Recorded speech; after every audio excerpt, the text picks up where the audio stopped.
Welcome to W Report. This is an analytical transformation of an interview. Today we are joined by Scott Ritter, a former U.S. Marine Corps intelligence officer and former UN weapons inspector. The Intermediate Range Nuclear Forces Treaty signed in 1987 eliminated all ground-launched missiles with ranges between 500 and 5,500 kilometers. The United States withdrew in 2019. Russia then kept a unilateral moratorium on deploying such missiles unless Washington did so first. President Putin now says Russia will no longer observe that moratorium.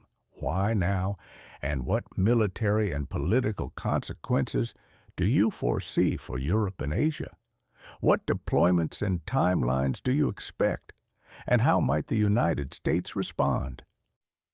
Well, I'm not just a former UN weapons inspector. The reason why I was selected as a UN weapons inspector is that before that, I was an INF inspector. I worked for the On-Site Inspection Agency and was one of the initial cadre of inspectors to implement the INF Treaty. In fact, I was the first U.S. inspector on the ground in the Soviet Union when the treaty went into force back on July 1st of 1988. So I know this treaty inside and out. And I also understand the importance of this treaty. Just a little bit of history. Intermediate range, forces have been part of the military reality of Europe for some time now. But they weren't seen as game changing. They were just part of an overall range of military options available to both sides of the military equation, NATO and the Warsaw Pact. But the Russians had relatively older systems, the SS-4, the SS-5, liquid-fueled systems that were not responsive to emerging situations. They had other systems that they deployed later, like the SS-12, which was a solid rocket system, but it was a single warhead. It was seen more of being a glamorous Scud missile. The whole situation changed, however, in the late 1970s when Russia deployed this new missile, the SS-20, RS-10, the Pioneer. 3 warheads, road mobile, and just an absolute game changer. Basically, it guaranteed the physical destruction of Europe in case of any war between the Soviet Union and Europe, and there was nothing Europe could do to defend themselves from it. And so this created sort of the ultimate form of deterrence. And from the European and American standpoint, the deployment by the Soviets of the SS-20 also created an imbalance when it comes to the pressure that can be placed on nations. The whole concept of nuclear deterrence is that no nation would be able to use its nuclear force to intimidate other nations to achieve certain geopolitical outcomes, because the other nations would have their own nuclear capabilities that could be used in retaliation. There was parity, mutually assured destruction, things of this nature. The SS-20 being a solid rocket system with the ranges that it had with multiple warheads literally could blanket all of Europe with nuclear weapons, eliminating the totality of NATO's capability. And then the question comes from a NATO perspective, would the United States commit suicide on behalf of Europe? Meaning that if the Soviets took out NATO, would the United States implement Article 5, implement its nuclear doctrine, knowing that the Russians, the Soviets had their own strategic nuclear forces that would destroy the United States? Or would the United States, being confronted with this, say, well, so sad, too bad, wouldn't want to be a European today? And so that there needed to be a counter. And so the counter was the deployment by the United States in the early 1980s of its own intermediate range systems, the ground-launched cruise missile and the Pershing II solid rocket missile. The Pershing II in particular was deemed to be very threatening to the Soviets because when launched from a position in West Germany, the Pershing II missile, nuclear capable, would be able to strike Moscow within 12 minutes, creating a potential decapitation scenario. And you combine that with what was going on in the further development of American strategic nuclear forces, namely the Ohio-class submarine armed with Trident nuclear-tipped missiles. And if these Trident missiles came up close to the shore, they could launch a flat trajectory and do decapitation. You have a very dangerous situation where one mistake and the whole world ends.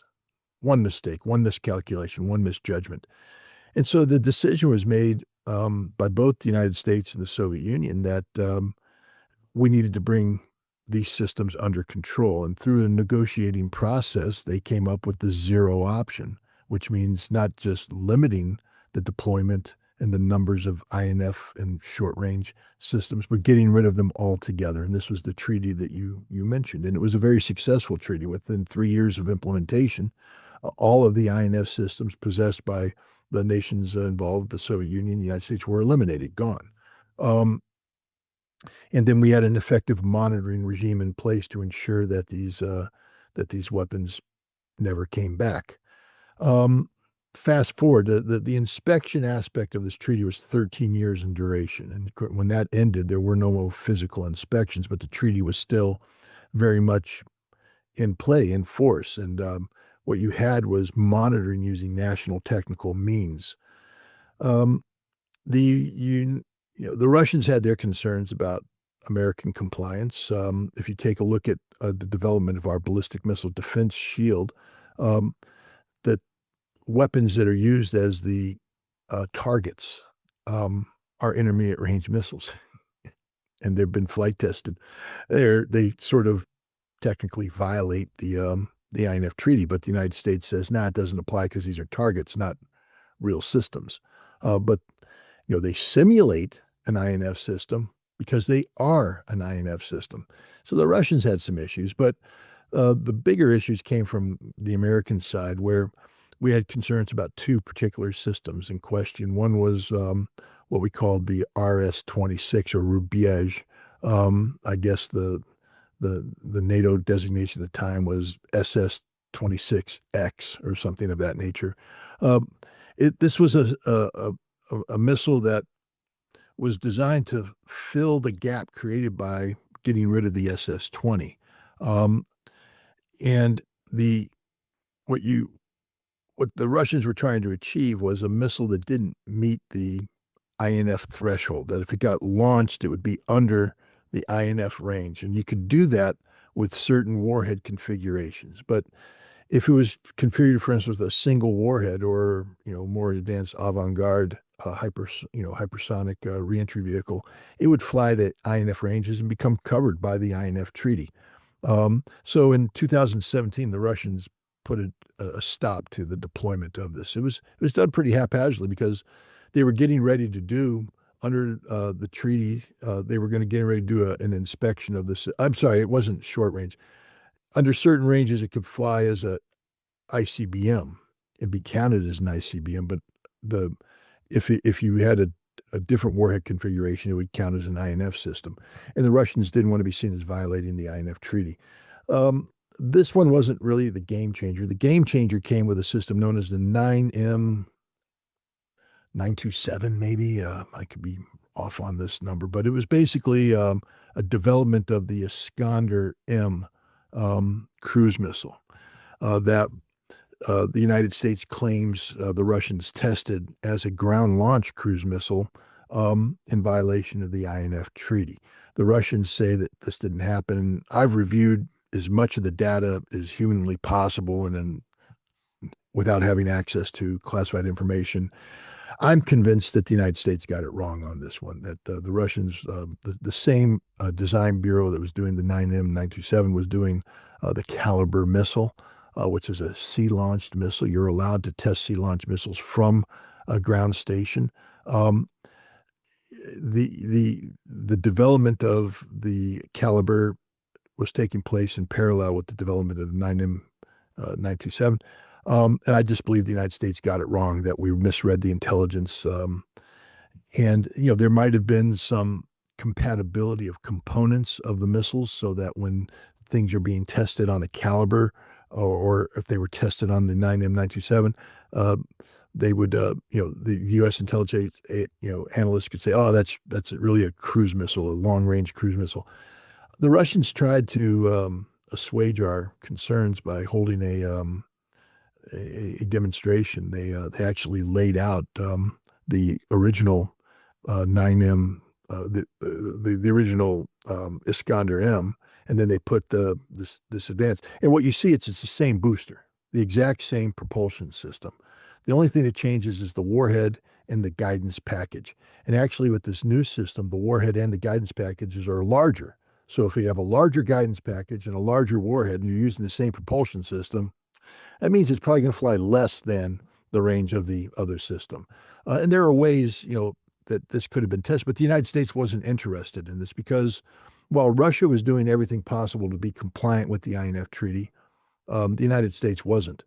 We wanted out of this treaty, not because of Russia per se, but because of China. China had developed a whole range of intermediate range systems that we believe gave China an advantage in any potential conflict in the Pacific, and we wanted something that would be able to counter the Chinese INF, but we couldn't do it because of the INF treaty we had with Russia.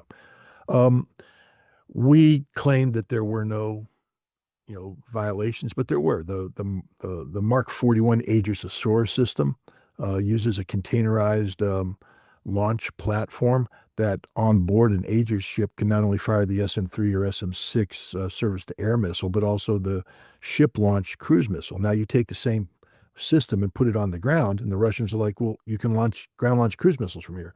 And we said, no, we're not going to do that. We're not interested in doing that. Don't worry about that. Well, 1 week after we pulled out of the INF Treaty, we tested the Aegis Ashore system using a ground-launched cruise missile. We're liars. We were planning on this all the time. Anybody who's been involved in ballistic missile testing knows that you don't gin up a test within a week, that we had been planning this test for some time now, and we're simply waiting to get out of the treaty to do this. So that's where we are today. There is no treaty and there is no trust between Russia and the United States. The Russians, again, they have better memories than we do. They understand the destabilizing aspect of these weapons. So the Russians told the United States that even though the treaty was no longer in force, it would not develop or deploy INF systems so long as the United States didn't deploy systems into the European theater.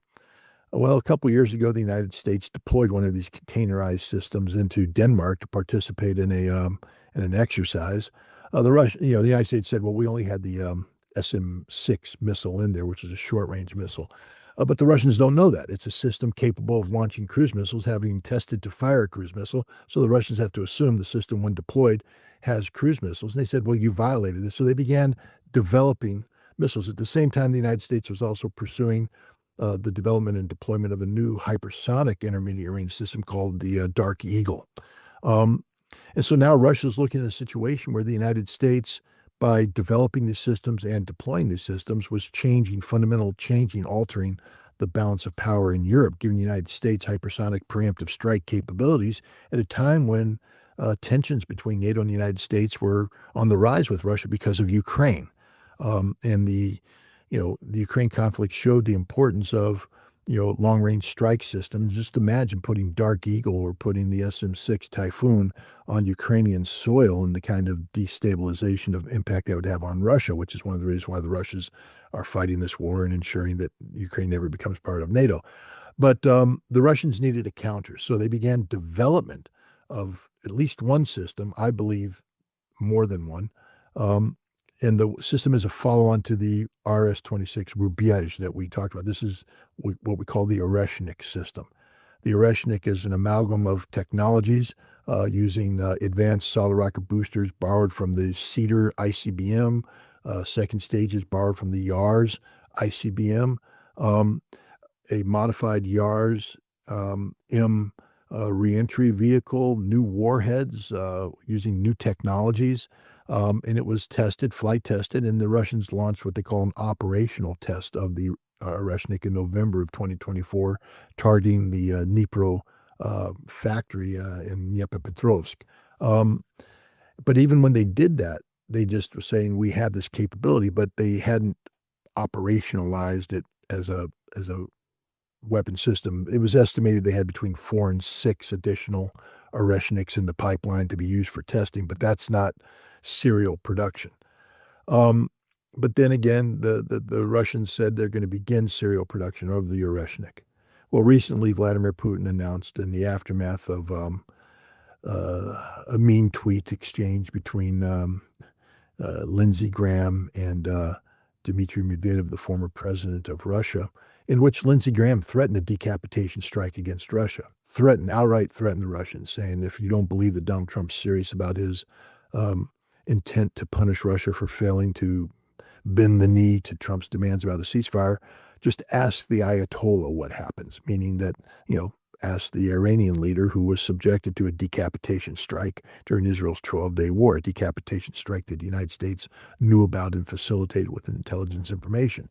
So that's a direct threat against the Russian government. Medvedev responded saying, we have the dead hand, so you'll die.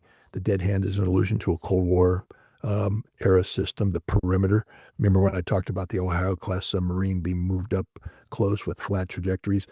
This was a real problem. So the Russians developed the dead hand to ensure that if there was ever a decapitation strike and you took out the Russian leadership, a system was in place using a variety of sensors, radiation detection, seismic sensors, etc., and missiles equipped with a communication system that they would launch these missiles that would fly over Russian territory, broadcasting launch codes, and the totality of Russia's nuclear arsenal would be fired against the United States. So what Medvedev was saying is we have the dead hand. So why are you talking decapitation? Well, Trump didn't understand, and so he immediately ordered, this is the genius of Donald Trump, 2 Ohio-class submarines armed with Trident missiles closer to Russian shores. So if you're trying to convince the Russians that you're not looking to decapitate their leadership, the last thing you would do is deploy 2 Ohio-class submarines closer to Russian shores. And so the Russians now, because of all of this, have said, we have put Archnik in serial production, and we are beginning the active deployment of these systems, not just in Russia, but also in Belarus. Belarus is going to get a regiment, that's 9 launchers, of Archniks. The Archnik is a dual-capable system. It can fire a conventional warhead, or actually cluster warheads, or it can fire nuclear warheads. The Archnik is that SS-20-like game-changing weapon. There is no analog in NATO. There's nothing that can counter it, nothing that can defeat it. And once the Archnik reaches full operational deployment, as Dmitry Medvedev said in a follow-on tweet, all of the cathedrals of all of the cities of Europe are now at risk because, like the SS-20, the Archnik will be able to blanket Europe with destructive power, conventional and nuclear, which gives it an added dimension of military flexibility. Now Russia can destroy all of Europe just using conventional weapons. They don't need nuclear weapons. And when we can thank Donald Trump for this. Dmitry Medvedev, in announcing this, he also alluded to other systems. And this is where we go back to the Cold War. In addition to the SS-20, the Russians were concerned about the Pershing II missile and its ability to strike Moscow. And so they wanted a counter to that. And they were developing a short-range system called the Skorost, or the quick missile. And the purpose of the Skorost was when Pershings were detected leaving their garrisons going to deployment areas, the Skorost could be rapidly sent to the field, fire, and take out the Pershing II. Right now, the Archnik, like the SS-20, is not that flexible in terms of its targeting. So if the United States deploys Dark Eagle to Germany, the Russians don't have the ability to interdict Dark Eagle with assurance of success. So I believe that, as was the case of pulling out the RS-26 to create the Archnik, I believe that the Russians have pulled out Skorost and they're developing a follow-on system. And Medvedev said there are other systems in play. And when you look at the operational requirements facing the Russians and you mirror that with the operational requirements facing the Soviets back in the 80s, Skorost is an absolute necessity. So I think we're seeing that. And the Russians may come up with others. They had another system that was under development, the Courier small ICBM, actually ready to go into serial production but was stopped back in 1991 by Gorbachev. And an interesting fact of history, the coup that was launched against Gorbachev in August of 1991 was triggered by Gorbachev signing an order ending the Courier small ICBM system. This created an economic crisis for the Ministry of Defense Industry and the other industries involved in this. That's when the head of the KGB got together with all these different ministers and said Gorbachev's got to go. But that was the straw that broke the camel's back. That shows you how important these missile systems are to Russia overall. After the United States left the Treaty on Intermediate Range Missiles, trust collapsed. Dual-use launches revived decapitation fears. Russia dropped its moratorium and is moving towards series production and Belarus basing. The escalation logic is clear. Shorter flight times raise first-strike temptation and make political theatrics dangerous. His strongest point is that exercises and containerized launchers are read as real threats. The weak side, facts, contested interpretations, and politics are mixed, and several technical claims need proof on serial production, carriers, and basing. What settles it? Formal production and deployment orders, tangible United States movements in Europe, and the pace of Russian counters. If those materialize, Europe is back to a 12-minute decision window. If they do not, this remains hard-edged polemic rather than a new strategic reality. Thanks for watching. Support the channel if you find this format valuable. More deep dives are coming soon. Until then, think for yourself and draw your own conclusions.